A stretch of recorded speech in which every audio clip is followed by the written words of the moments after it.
Terima kasih atas waktunya yang telah diberikan kepada kami. Yang terhormat, Ibu dosen pengampu mata kuliah Manajemen SDM Lanjutan, Ibu Niketut Sudarmini SIMAGB. Terima kasih saya ucapkan kepada rekan-rekan di kelas E5.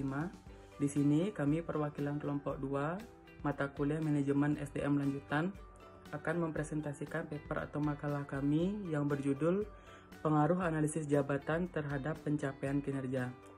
Sebelum itu, izinkan saya mengaturkan panganjali umat sebagai pembuka presentasi ini. Om Swastiastu. Assalamualaikum warahmatullahi wabarakatuh. Shalom, Namo Buddhaya. Salam kebajikan bagi kita semua.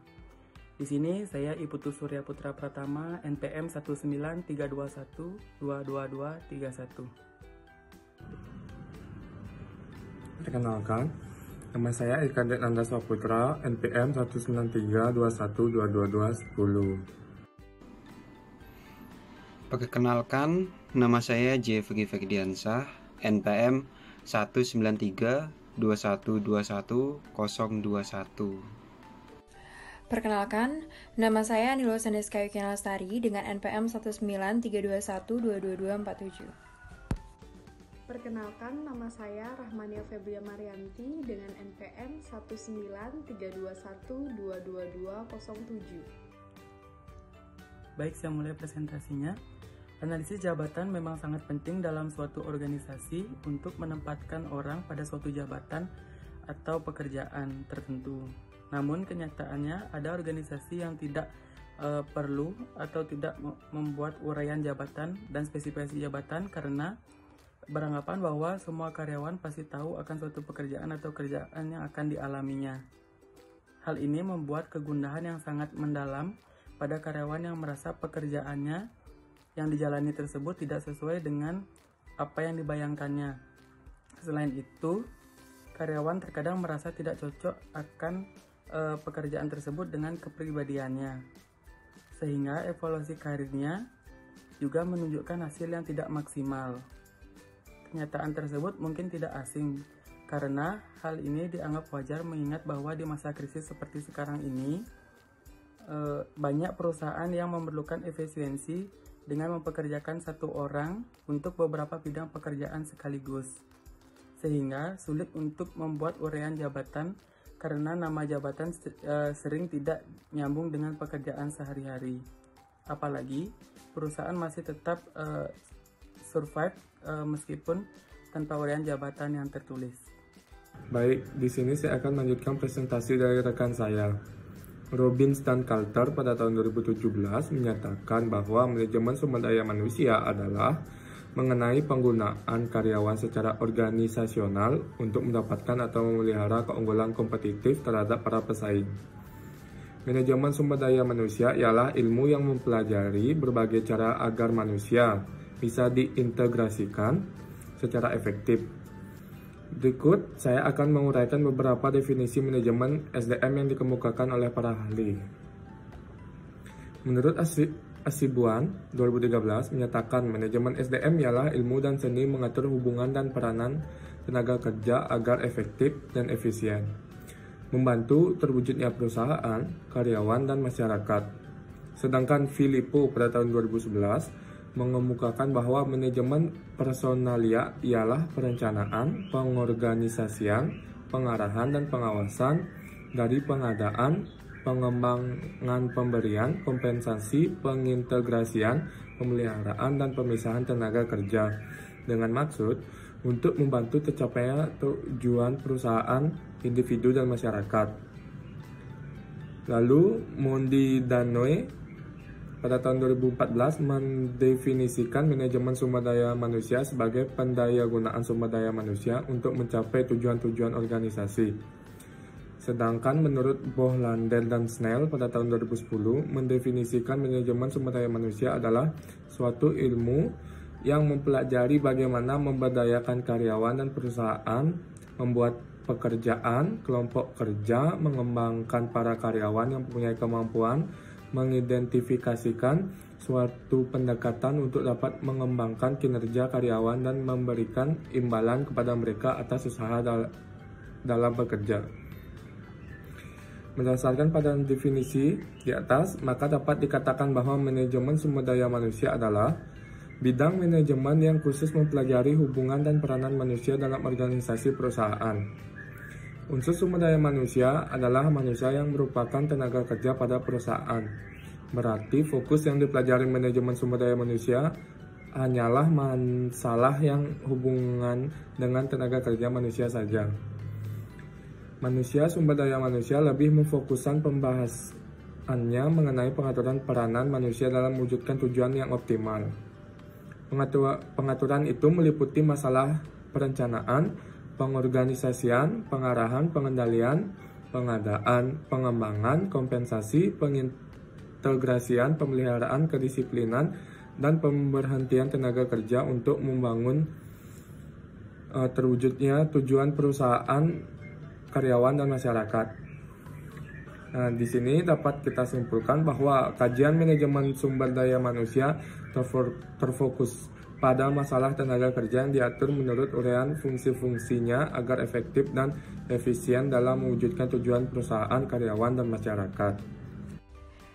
Baik, di sini saya akan melanjutkan presentasi dari teman saya. Secara teoritis, analisis jabatan merupakan prosedur untuk menetapkan tugas dan satuan keterampilan dari suatu jabatan atau pekerjaan yang disebut dengan job description. Dan orang seperti apa yang akan melaksanakan pekerjaan? Menurut Dessler 1997, pengertian ini menyangkut dua aspek, yaitu menyangkut isi pekerjaan dan orang yang melakukan pekerjaan. Dengan kata lain, bagian dari proses administrasi maupun manajemen sumber daya aparatur dalam meningkatkan kinerja organisasi. Berdasarkan hasil analisis jabatan atau uraian tugas job description dapat disusun dan spesifikasi jabatan dapat dikembangkan untuk menguraikan apa yang akan dilakukan oleh pelaku pekerjaan. Nah, pengetahuan, keterampilan, serta kemampuan, knowledge, skill, and abilities, dan karakteristik lain yang diperlukan untuk melaksanakan pekerjaan tersebut. Analisis jabatan atau job analysis dan desain pekerjaan atau job design. Dalam organisasi terdapat posisi yang harus diisi melalui pekerjaan yang ada. Posisi pekerjaan yang sudah ada biasa diketahui lewat lowongan-lowongan perusahaan. Departemen Sumber Daya Manusia harus memahami bahwa untuk memelihara koordinasi pekerjaan, maka pengetahuan tentang analisis jabatan dan desain pekerjaan tidak boleh dilewatkan. Untuk meraih kualitas kerja yang tinggi, organisasi harus memahami dan menyesuaikan permintaan kerja dan individu. Hal ini disebut analisis jabatan atau analisis pengetahuan pada susunan kepegawaian, pelatihan, penilaian kinerja, dan kegiatan sumber daya manusia.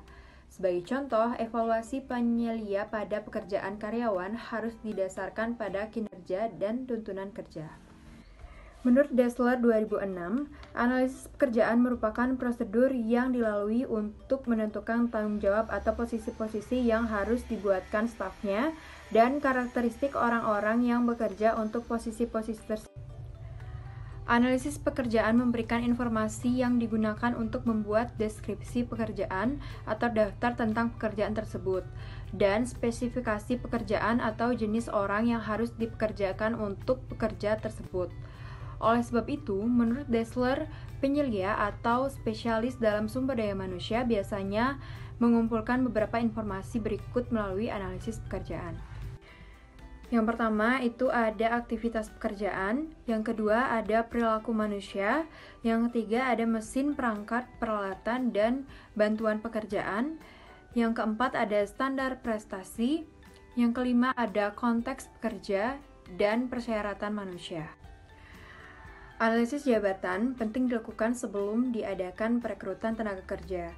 Ada beberapa manfaat yang diperoleh dengan mengadakan analisis pekerjaan, yang juga merupakan tujuan dari dilakukannya analisis jabatan. Nah, yang pertama itu ada memperoleh tenaga kerja pada posisi yang tepat. Yang kedua, memberikan kepuasan pada diri tenaga kerja. Yang ketiga, menciptakan iklim dan kondisi kerja yang kondusif. Sedangkan menurut Filippo 1994, Hasil-hasil dari analisis pekerja seperti uraian dan spesifikasi pekerja akan dapat digunakan untuk kegiatan-kegiatan sebaik berikut. Jadi yang pertama itu ada pengabsahan atau prosedur-prosedur pengangkatan. Yang kedua itu ada pelatihan. Yang ketiga evaluasi pekerjaan. Yang keempat penelitian prestasi. Yang kelima pengembangan karir. Dan yang keenam organisasi. Baik, di sini saya akan melanjutkan presentasi dari rekan saya. Disebutkan dalam Peraturan Menteri Dalam Negeri Republik Indonesia Nomor 35 Tahun 2012 tentang analisis jabatan di lingkungan Kementerian Dalam Negeri dan pemerintah daerah pada bab 2 pasal 3 bahwa tujuan analisis jabatan untuk penyusunan kebijakan program-program seperti yang pertama, pembinaan dan penataan kelembagaan, kepegawaian dan ketatalaksanaan. Yang kedua, perencanaan kebutuhan pendidikan dan pelatihan. Dan yang ketiga, evaluasi kebijakan program pembinaan dan penataan kelembagaan, kepegawaian, ketatalaksanaan, dan perencanaan kebutuhan pendidikan dan pelatihan. Analisis jabatan di samping menghasilkan uraian dan spesifikasi jabatan memiliki kegunaan lainnya, yaitu yang pertama pengadaan tenaga kerja. Maksud dari pengadaan tenaga kerja yaitu spesifikasi jabatan merupakan standar personalia yang digunakan sebagai pembanding para calon tenaga kerja. Isi spesifikasi jabatan akan memberikan dasar pembentukan prosedur seleksi nantinya. Yang kedua, ada pelatihan. Isi uraian tugas dan pekerjaan dapat digunakan sebagai dasar untuk mengambil keputusan, khususnya dalam hal program pelatihan dan pengembangan sumber daya manusia. Yang ketiga, ada evaluasi kinerja. Persyaratan-persyaratan dan uraian jabatan dapat dinilai sebagai dasar untuk menentukan nilai pegawai dan pemberanian kompensasi yang layak. Yang keempat, ada penilaian prestasi. Untuk menentukan apakah pekerjaan dapat diselesaikan dengan baik, maka deskripsi jabatan akan sangat membantu untuk memilih sasaran pekerjaan. Yang kelima, ada promosi dan transfer pegawai. Informasi dan data pegawai akan membantu proses pengembalian keputusan sebagai dasar program promosi dan transfer pegawai. Yang keenam, ada organisasi. Informasi data yang dimiliki dapat pula membantu manajemen akan mengetahui sejauh mana tujuan dan sasaran tujuan organisasi tercapai. Hal ini untuk mengidentifikasikan ada tidaknya yang perlu diubah dalam suatu organisasi. Yang ketujuh, ada induksi. Uraian jabatan sangat berguna, terutama pada pegawai baru, untuk tujuan orientasi karena akan memberikan gambaran pada pegawai baru tentang pekerjaan yang harus. Di sini saya ingin melanjutkan presentasi dari rekan saya. 1. Pendekatan tujuan. Pendekatan tujuan mendefinisikan dan mengevaluasi efektivitas yang paling luas digunakan. Pendekatan tujuan menekan peran sentral dari pencapaian tujuan, sehingga kriteria untuk menilai efektivitas serta mempunyai pengaruh yang kuat atas pengembang teori. Praktek manajemen dan pengumpulan informasi tentang sebuah jabatan dapat dilakukan dengan menggunakan sejumlah teknik tertentu. Berikut ini beberapa metode pengumpulan data, yaitu angket terstruktur, digunakan untuk menilai kerja karyawan dengan cara memberikan daftar tugas-tugas dan daftar perilaku kinerja, atau fokus pada apa yang dihasilkan di akhir. 2. Pendekatan teori sistem. Teori sistem ini menggambarkan hubungan organisasi terhadap sistem yang lebih besar. Jadi dapat disimpulkan di mana kriteria efektivitas berperan sangat penting untuk memperhatikan siklus masuk, proses keluar informasi, dan harus mencerminkan hubungan antar organisasi dan lingkungan yang lebih besar. 3. Pendekatan multiple constituency.